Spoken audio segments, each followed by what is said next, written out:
Guys, I'm Jeff the Homestead Dad, and we're going to talk about poison on the homestead today.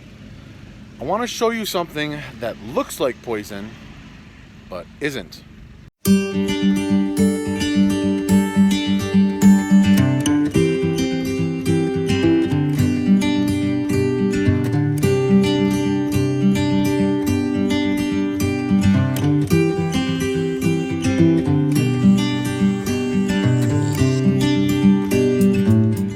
Okay, if I show you this plant, it kind of looks like poison ivy, right? If I show you up here, it kind of looks like poison ivy. If I show you here, it kind of looks like poison ivy. But if you look at a branch that's a little bit longer, see how there's leaves of 3 here, and then you come out to there, and there's no longer leaves of 3. See, no longer leaves of 3. Okay, this is a box elder. Also sometimes called a longleaf maple, I think. This is growing in like tree or bush form. This is not poisonous. It's a pain in the butt, and it grows like a weed. I'm sure there's other uses for it, but it's not poison ivy.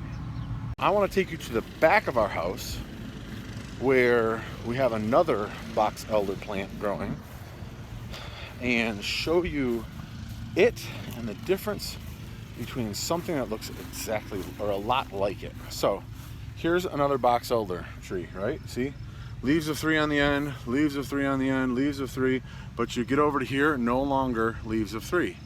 Now we've got that 5. This is a box elder.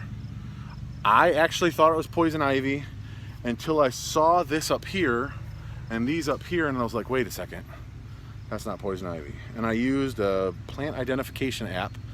I'll try to put the name of it in the description below. Took a quick picture, bada boom, bada bing. It's like, nope, box elder. I was like, that makes more sense to me because it's more in tree form instead of vine form. But let me show you something. That's growing right up along our house. There's our kitchen right there. And if you come down to the bottom here, see this stuff down here? This is eastern poison ivy. You can see the leaves look a little bit more oily.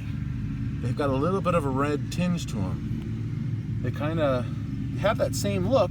They've got that staggered look on the leaves, kind of like these do. But you see how some of these up here have more than 1 lobe? These ones are very specifically 3 lobe. Like if you look at that one right there, it's very specifically 3 lobe. It doesn't have a whole bunch of jagged edges.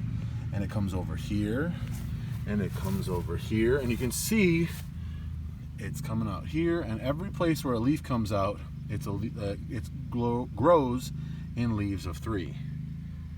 So this is poison ivy.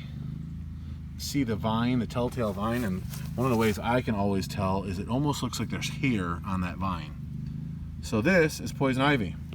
Tricked me because we've got this box elder here right next to the vine here, and I saw this first and was like, oh well, that must be poison ivy too, but it's not.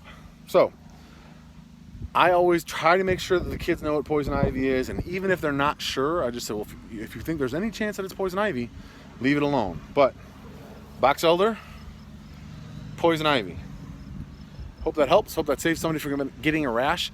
If you ever get into it and you found out after the fact that you have, or you think you might be, take a washcloth, take dish soap, and scrub off the area with dish soap and a washcloth. Do it a couple times. The dish soap cuts the oil, it gets it off, and if you do it within, I don't know, half an hour or so, you shouldn't have the reaction depending on how allergic you are. I so far have not been allergic to poison ivy. I do not want to tempt it and grab this. There's a couple videos on YouTube going around where it's, you know, hey, watch, I know what I can do, and grabs the vine and then uses the washcloth and soap, dish soap, and it's fine, but I'm not that confident. So anyway, hope this helped. Thank you guys for watching. If you haven't subscribed, go ahead and click on that subscribe button, the bell notification, leave a comment, say, hey, Jeff, what's going on? And God bless you guys and your family. We'll see you guys in the next video.